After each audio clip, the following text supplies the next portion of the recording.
Holding on to old dreams is blocking your real breakthrough. Today's conversation is sponsored by the Billy Keels Advisory Program. If you want to learn more about how to make your 9 to 5 optional, just go to billykeels.com/advising. Once again, that's billykeels.com/advising. Holding on to old dreams is blocking your real breakthrough. And this is one of the things that I've seen. I speak to uh, corporate executives quite frequently, especially those of you that come through LinkedIn. Once again, if you're not there already, let's connect.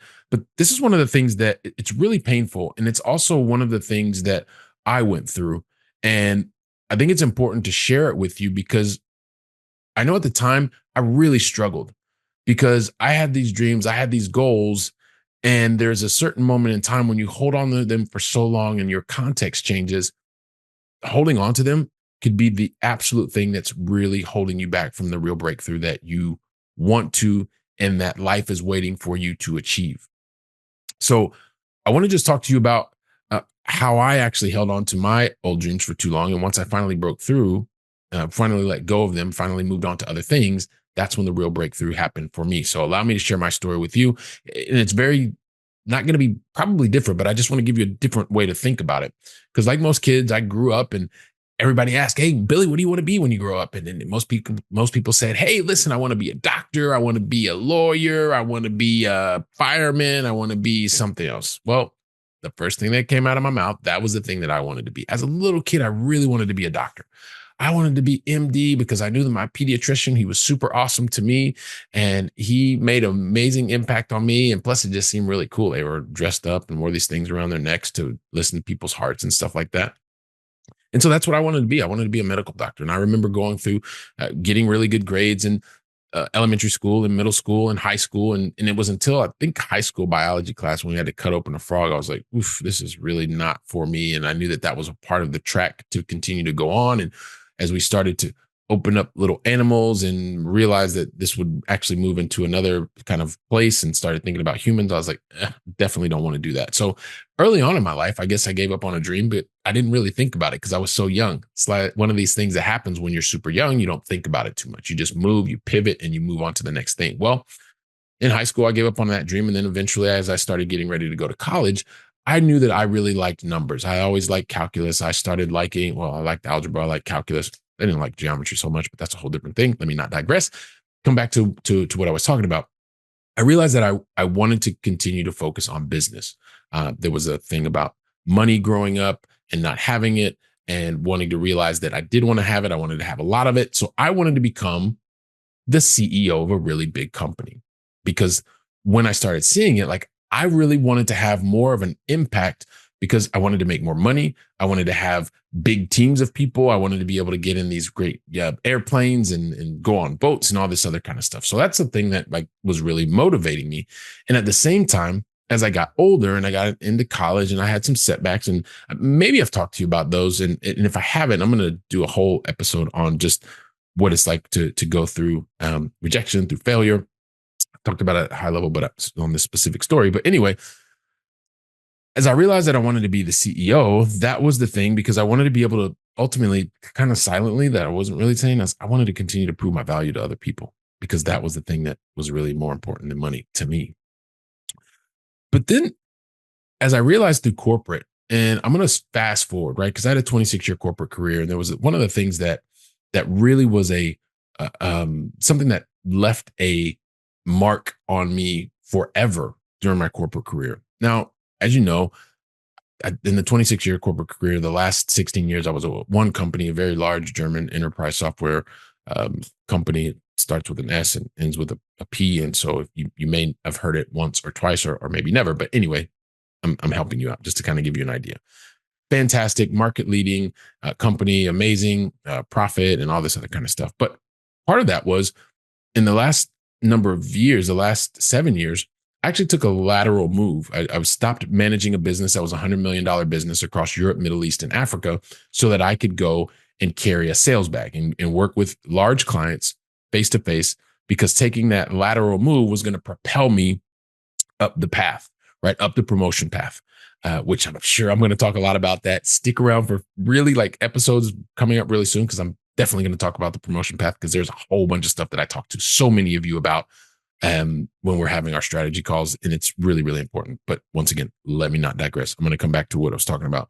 So as I took this lateral move, the idea was to continue to get some quick wins, go back into management and do that in the field capacity, and then get into the VP and as part of the top talent program and all that kind of stuff, and to continue to move up. Well, this one event changed my entire idea. So this is one of the moments that I realized that I had to give up on other dreams. Or I didn't have to, but I started feeling something inside, something that started to feel very, very different. It was one of the signs that I realized, you know what? I'm not going to continue to do this. And if you want to go deeper on that, you should go listen to episode 437, 5 surefire signs that you need a profitable side hustle, because that's really going to help you. I just don't have time to go into it, but check out that episode. It's exactly what you need.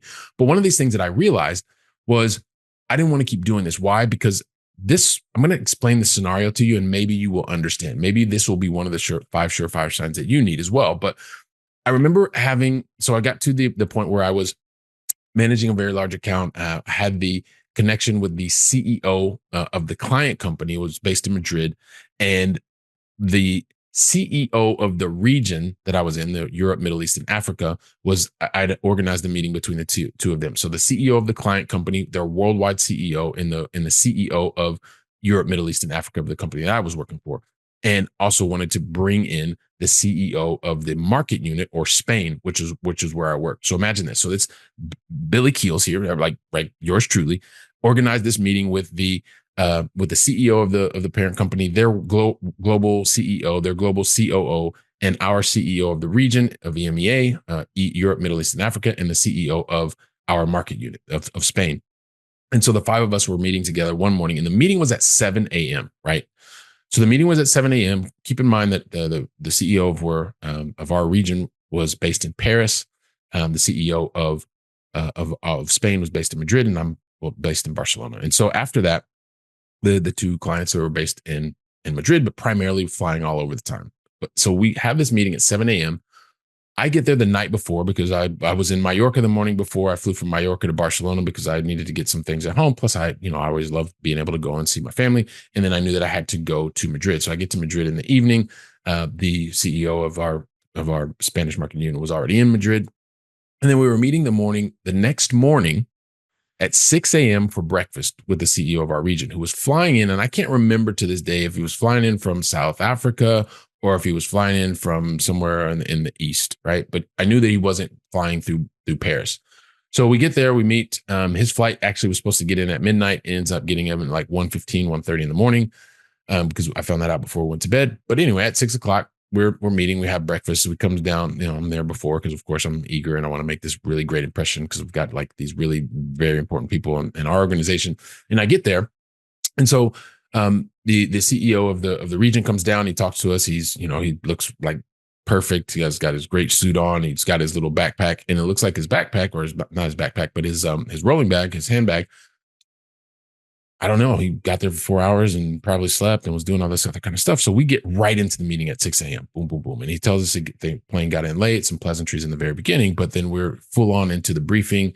He'd read the brief that I'd sent over in advance. His team had him read it. And then we just went through any other things that we needed to talk about. Well, the reason I'm telling you the story is because we went from there. The car picked us up. His car picked us up. So, of course, he doesn't have to think about where he needs to go from one place to the other. There's some luxuries in that, right? Because he has people picking him up and dropping him off and organizing meetings, the CEO of our region, and also for the market unit that I was working in. So we get to this meeting. The meeting starts promptly at 7. Like we're there 10 minutes before because it was down the street. And as we got there, I just remember in the car ride over, we had some of the pleasantries. I was talking to the CEO of the region, and he'd mentioned that he had not been home in over 2 weeks. And I'm thinking he's flying from one place to the next. His car's in this bag. He's going here. He's on the phone with his family, but he's not seeing them, and he's doing one thing to the next. And I remember them seeing my manager's schedule, his calendar. I then saw the CEO of our market unit was going from that meeting to another meeting. And I just started realizing like this was the day-to-day of a top executive. And so as I'd moved into my role, I moved into this account executive role, and I was there. And the idea was to take that role to be able to move up the ladder, to actually go in the exact same footsteps of the people that I was in this one-on-one meeting with.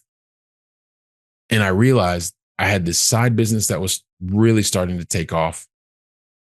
I'd already realized that I kind of turned down some of the promotion path already before, but I realized that this was kind of like the moment where that dream that I had of becoming a CEO, because I was torn inside, right? I was torn inside because I'd always told myself I wanted to be CEO, at least as I was old enough to tell myself that. Um, I continued, I was performing in my role, I was moving up, my side business was moving well, and I started to have accountability and I was looking to scale. Well, when I was stuck between becoming the CEO of a really big company and giving the blood, sweat, and tears that was needed to get up that path, to get the scars that were necessary to get to that path, or really be the CEO of my own life with my family, it was really crystal clear at that point. Like I had to give up the dream because the thing that was going to set me free was to move forward to my own dream, to be the CEO of my own life, to take the good with the bad and realize that that is where my heart was. That is where my energy was. That is where my alignment was. And so it was a painful moment, right? But it was one of these things that I think it's important to share with you now, because you're having moments in your life too where you're feeling one thing, you're holding on to the past, and you know that there's this awesome future that's waiting for you. So the thing that I would say is I've been there, I've done that, I've gone through it, which is why I'm sharing it with you, right? I was holding on to old dreams and they were definitely blocking me from the real breakthrough that was waiting for me. And I don't want that for you. Or I want you to realize in advance that you don't have to hold on to the past. Let go of the past, right? We're talking about a business situation. You could apply that in your personal life as well. But let's keep it to business here. So the thing is at the end of the day, like I had to give up on the dream. Like I never became CEO of a big corporation. And I'm okay with that. You know why? Because I learned how to build a business. I learned so many valuable skills that are transferable during my corporate experience that I'm grateful for to this day. Absolutely amazing. The skills, the transferable skills that I learned that I can use and apply every single day, that I leverage consistently in the work that I'm doing today. And also really being able to look for value within myself and accepting that it's okay to have my goals, my dreams, my priorities lead my life. I don't have to have corporate goals, corporate priorities that are the lead force because I'm getting a paycheck from corporate, right? It's a pretty simple thing to do. It's not easy. I'm not going to tell you it's easy, but it's simple. I'll talk to you about that very soon too. So just keep your eyes and ears open, because you're going to hear about that in episode 470, 470. But I just want to share that with you because I don't want you to be held back because you're holding on to old dreams. I want you to realize that holding on to those old dreams can be exactly the things or the thing that is blocking you from your real breakthrough. I want that for you. You want that for you. That's why you're here. That's why you're listening. That's why you're consistently taking action. And I want you to know you're not alone. So here's the deal. Take today's episode. I'm sure you know somebody who's struggling with this. They're holding on to the past. There's this awesome future waiting for them. They just need to break through, but they got to let go, right? You're going to have to let go of the past. That's the stuff that's holding you back. So be the person that shares this episode with somebody else. Take the episode, make sure that you're identifying what is it that's holding you back. As you identify what's holding you back, take the steps to start to liberate yourself so that the past isn't keeping you from this awesome future that is waiting for you. Do it for yourself. Do it for someone that you know needs to hear this. Just do a real simple forward. Forward this episode over to somebody else. Share it with them. And then get on the phone. Talk to them about the concepts. Figure out what it is that's holding you back, what you can do to move forward. Because while you're doing that, guess what I'll be doing? I'll be right here. Yeah, I'll be right here preparing the next episode. So until then, I want to say thank you very, very much, and go out and make it an amazing, amazing day. Freedom! Today's conversation was sponsored by the Billy Keels Advisory Program. If you're looking to make your 9-to-5 optional and need some help, just go to billykeels.com/advising. Once again, that's billykeels.com/advising.